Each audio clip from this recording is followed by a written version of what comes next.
آپ فرماتے ہیں کہ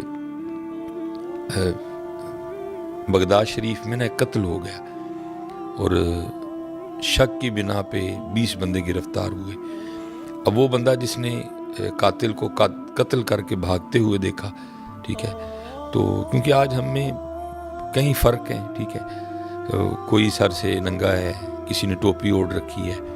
پھر ٹوپیوں کے ڈیزائن علیحدہ علیحدہ ہیں، کسی نے سر پہ امامہ باندھا ہے تو ویسے لگتا ہے، یہ بھی ویسے لگتا ہے، تو لکھا ہے کہ 20 بندے گرفتار ہوئے، ٹھیک ہے۔ تو 19 کا تعلق بغداد شریف سے تھا اور ایک تھا جس کا تعلق بغداد سے نہیں تھا، بلکہ اس وقت وہ بغداد میں مسافر تھا، وہ بغداد کے بازار سے گزر رہا تھا، منزل اس کی کوئی اور تھی، تو اس نے کہا یہ بھی ویسے لگتا ہے، تو اس کو بھی پکڑ لیا گیا۔ لیکن لکھا ہے کہ ہوا اس طرح کہ رات تک وہ جو 20 بندے تھے ان میں سے 19 جن کا تعلق بغداد شریف سے تھا، کسی کا کوئی حمایتی، جاننے والا، سفارشی اور ضامن آیا اور لے گیا، لیکن وہ اکیلا رہ گیا اور اس کو پتہ تھا کہ بغداد شریف میں میرا جاننے والا کوئی نہیں،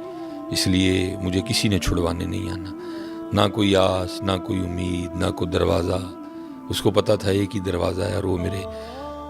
اللہ کی رحمت والا دروازہ ہے، اب مجھے اور کہیں سے کچھ بھی کوئی معاملہ نہیں بننا۔ تو اس لیے اس نے کیا کیا، وہ جب رات پڑ گئی، سارے چلے گئے، وہ رہ گیا تنہا، تو اس نے اپنا سر سجدے میں رکھا اور پھر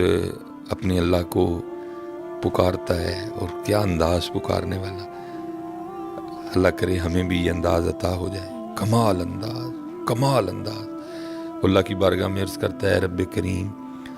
تو جانتا ہے کہ یہ قتل میں نے نہیں کیا، اور وہ جو 19 چلے گئے ہو سکتا ہے ان میں سے کوئی قاتل ہو، لیکن ہوا اس طرح کہ کسی کا کوئی جاننے والا، کسی کا کوئی حمایتی، کسی کا کوئی سفارشی، کسی کا کوئی جاننے والا، کسی کا کوئی ضامن آیا اور لے گیا۔ اے رب کریم میں تو بغداد شریف میں مسافر ہوں، جاننے والا کوئی نہیں، حمایتی کوئی نہیں، سفارشی کوئی نہیں، ضامن کوئی نہیں، اس لیے میرا حمایتی بھی تو، میرا سفارشی بھی تو، میرا جاننے والا بھی تو، میرا ضامن بھی تو،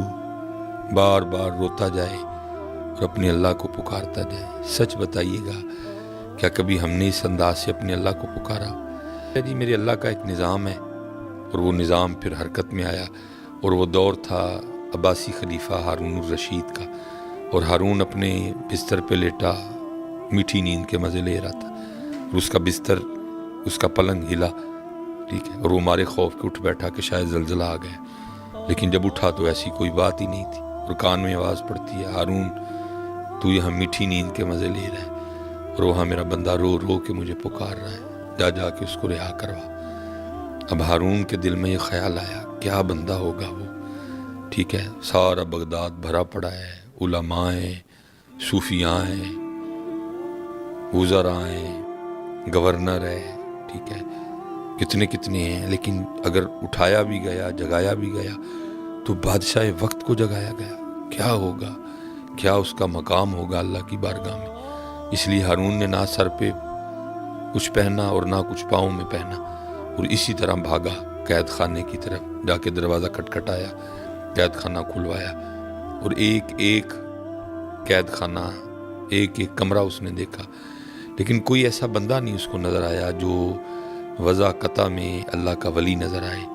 یا اس پہ اللہ کی دوستی کے آثار نمایاں ہوں، جس کو دیکھے وہ چہرے سے ہی عجیب و غریب نظر آئے۔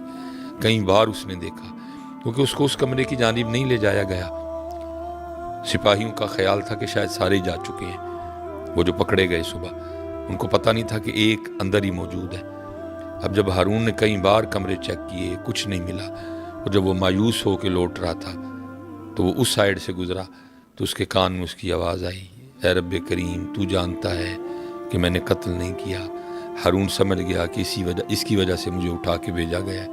اس نے دروازہ کھلوایا، اس کو سجدے سے اٹھایا، سینے سے لگایا، اور اس کو کہنے لگا، او بڑا ہی تو کو زور والا ہے، ایسی اللہ کی بارگاہ میں تیری سنی جاتی ہے کہ سویا ہوا بادشاہی اٹھوا لیا تو نے، چل میرے ساتھ۔ اس کو محل لے گیا کہ اب آرام کر، فجر میں ملاقات ہوگی۔ جب فجر بھی اس نے پڑھی، ہارون نے بھی پڑھی، فجر کے بعد اس نے اپنے وزیر کو بلایا اور بلا کے کہا جاؤ اس کو نہلاؤ، اس کو غسل کرواؤ، خوبصورت کپڑے پہناؤ اور میرے دربار میں لے کے آؤ، اور ساتھ ایک بندہ جا کے بغداد میں اعلان کروا دے کہ آؤ آؤ آ کر اس بندے کو اپنی آنکھوں سے دیکھو جس کی ضمانت خود اللہ نے دی ہے۔ جب کوئی اتنی شدت سے، اتنے دل سے، اتنے مان سے، اتنے یقین سے اپنے اللہ کو پکارتا ہے تو پھر اللہ اس کے لیے سوئے ہوئے بادشاہ بھی اٹھوا دیتا ہے۔ لیکن پہلی بات تو پکارتے نہیں، اور اگر پکاریں تو نہ یہ انداز، نہ یہ عاجزی اور نہ کچھ ایسا۔ اس لیے اپنے اللہ کو پکاریں،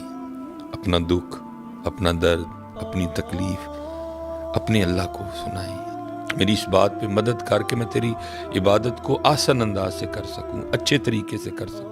میں عبادت کرتے ہوئے خیالات سے،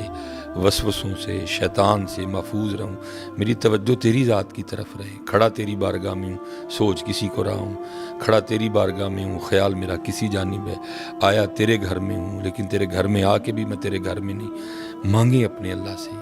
یا اللہ ہماری نمازیں ٹھیک کر دے، وہ نمازیں جو بدلتی ہیں، وہ نمازیں جو بے حیائی سے روکتی ہیں، وہ نمازیں جو دل کو نرم کرتی ہیں، وہ نمازیں جو سوچوں کو، خیالوں کو پاکیزہ کرتی ہیں۔ اے اللہ ہمیں ان نمازوں سے نماز دے۔ خوب نماز پڑھ کے گڑ گڑایا کریں، معافی مانگا کریں، اپنی نمازوں کی بہتری کے لیے اپنے اللہ کے حضور دعا کیا کریں۔